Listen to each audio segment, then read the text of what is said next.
안녕하세요. 살아남자 채널입니다. 오늘 주제는 왜 일본 드라마는 사람을 잔인하게 죽이는가? 그 이면에 있는 거대 기업 덴츠입니다. 일본에서는 추리나 서스펜스 드라마에 인기가 높습니다.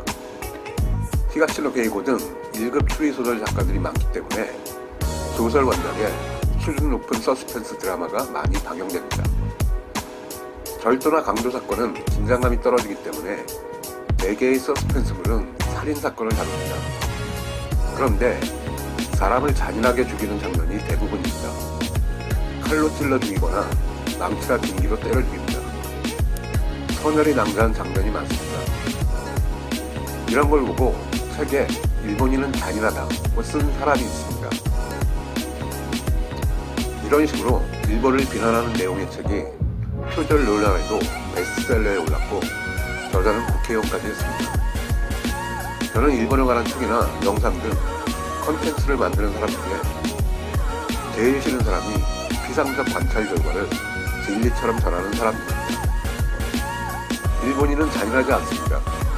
오히려 우리보다 온순한 편입니다. 전체 범죄율도 강력 범죄율도 우리의 5분의 1 수준입니다. 왜 드라마에서는 사람을 잔인하게 죽이는지 일본인에게 물어도 답을 못합니다. 어렸을 때부터 그런 장면을 많이 봐왔기 때문에 익숙해서 그런 것 같다 정도의 대답만 합니다. 일본인의 99%는 왜 그런지 모릅니다. 일본 사회에서 드러내고 싶지 않은 치부 중 하나로 꽁꽁 숨기고 있기 때문입니다. 소수의 매스컴 종사자들만 진실을 알고 있습니다. 일본 드라마가 잔인한 이유는 광고 대리점 덴츠 때문입니다. 일본 최대의 광고 대리점 덴츠, 사실상 일본 매스컴을 지배하고 있는 괴물 기업입니다. 2018년 기준 일본의 전체 광고 시장은 72조 원 정도입니다. 덴츠의 가출의 매출액은 17조 원으로 전체의 24%입니다. 덴츠가 지배하는 자회사는 엄청 많습니다. 자회사의 매출을 포함한 연결 재무제표의 매출액은 59조 원입니다. 세계 최대 광고 대리점입니다. 덴츠의 자회사들은 광고 이외의 기업 활동도 하고 있으므로 전체 매출액 중 광고 관련은 광고 시장의 50% 정도로 추정됩니다. 광고 시장의 절반을 독식하고 있는 기업 덴츠. 일본 매스컴은 덴츠의 눈치를 볼 수밖에 없습니다. 덴츠는 보도 지침, 방송 프로그램 제작 지침을 암묵적으로 강요합니다. 드라마 제작 지침 중 하나는 고객 기업의 제품을 사람을 죽이는 도구로 사용하지 말라는 겁니다. 자동차로 사람을 채워 죽이는 일은 불가능에 가깝습니다. 토요타 자동차를 사용하면 덴츠가 광고 촬영하겠다고 압력을 가합니다. 토요타 광고를 뺀다는 의미가 아닙니다. 다른 기업 광고도 모두 빼버리겠다고 압박을 가합니다. 가스로 질식시키거나 감전사시키는 것도 힘듭니다. 도쿄가스 등 대부분의 가스회사, 도쿄전력 등 대부분의 전력회사가 덴츠의 고객 기업입니다. 결국 사람을 죽이는 데 사용하는 도구는 광고를 하지 않는 제품입니다. 칼, 망치, 마장에 놓여있는 돌, 야구 배트도 힘듭니다. 미즈노 등의 배트는 TV 광고합니다. 총이나 약물도 광고를 하지 않습니다. 추리나 서스펜스가 재미있으려면 여러 사람이 용의자여야 하고 범인을 추리하기 힘들어야 합니다. 총은 일반인이 구하기 힘든 물건이어서 총을 사용하면 범인을 특정하기 쉬워집니다. 약물을 사용하면 의료계통이나 화학계통에서 일하는 사람이 의심받기 쉽습니다. 밧줄이나 노끈으로 목을 조르는 일은 가끔 등장하는데 범인이 피해자보다 힘이 세야 가능한 일이라서 아주 교묘한 트릭을 사용하는 경우에나 등장합니다. 덴츠의 영향력이 드라마에서 사람을 찌르고 때리는 것에 그친다면 별 문제가 없는 일이지만 일개 기업이 매스컴을 지배하다 보니 여러 가지 사회 문제가 발생합니다. 덴츠가 이 기사를 싫어합니다. 덴츠가 이 프로그램을 싫어합니다. 일본 매스컴이 벌벌 떠는 마법의 말입니다.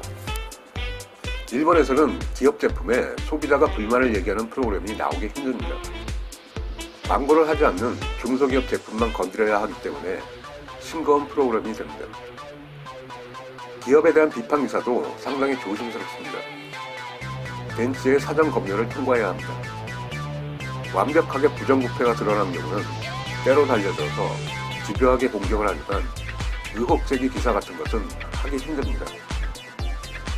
2000년과 2004년 미쯔비시 자동차가 리콜 사태를 감췄다고 대대적으로 매스컴의 질타를 받은 적이 있었습니다.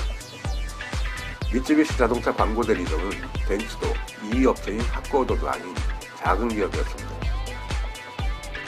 미쯔비시 자동차도 지금은 벤츠나 하쿠오도를 이용할 것 같습니다. 2위 업체인 하쿠오도는 벤츠 매출액의 4분의 1 정도인데 하는 일은 벤츠와 별 차이가 없습니다. 광고를 하지 않는 국영방송 NHK는 벤츠로부터 자유로울까요? 종합비전이라는 회사가 있는데 NHK와 벤츠가 공동으로 설립한 자회사입니다. NHK에서 정년퇴직한 임원들을 받아주는 곳입니다. 종합비전은 벤츠와 NHK의 유착관계의 온상 같은 회사입니다. NHK도 벤츠로부터 자유롭지 않습니다. 아베가 일본 매스컴을 장악하고 있는 것도 벤츠를 통한 것이 아닐까 추측합니다. 자민당의 연간 매스컴 홍보 비용은 1,000억 원 정도인데 벤츠가 절반 가까이 차지하고 있습니다. 벤츠 전체 매출액을 생각하면 전혀 크지 않은 금액이지만 정부가 기업 하나에 특혜를 주는 일은 어렵지 않습니다. 전체 매스컴을 통제하는 것보다 벤츠 하나와 유착관계를 갖는 것이 훨씬 쉽고 훨씬 효율적인 언론 통제 방법입니다. 일본의 언론 자유 지수가 무척 낮은 것은 벤츠 때문입니다. 우리의 불매운동으로 피해를 입은 일본 기업들이 있습니다. 의류업체 데상트는 치명적인 피해를 입고 있고 닛산도 심각한 상태입니다.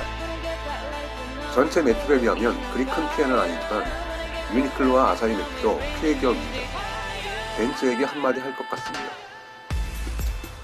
불매운동에 불을 지핀 것 중 하나가 일본의 혐한 방송입니다. 벤츠가 이런 방송을 싫어합니다. 라는 말이 나올 수도 있습니다. 향후에 만약 일본 매스컴 논조에서 혐한이 사라지고 한일 우호관계를 강조하는 것들이 많아진다면 벤츠가 움직인 결과일 겁니다. 신문이나 TV에 단 한 줄도 거론되지 않은 일이라 표면적 변화를 보고 추측할 수밖에 없지만요. 여담 하나 하겠습니다. 벤츠의 한국 공식 표기는 벤츠입니다. 츠는 전세계 어느 나라에서나 츠로 표기하는데 왜 우리만 촌스럽게 쓰라고 쓰는지 모르겠습니다. 오늘 얘기는 여기까지입니다. 시청해주셔서 감사합니다. 좋은 하루 되십시오.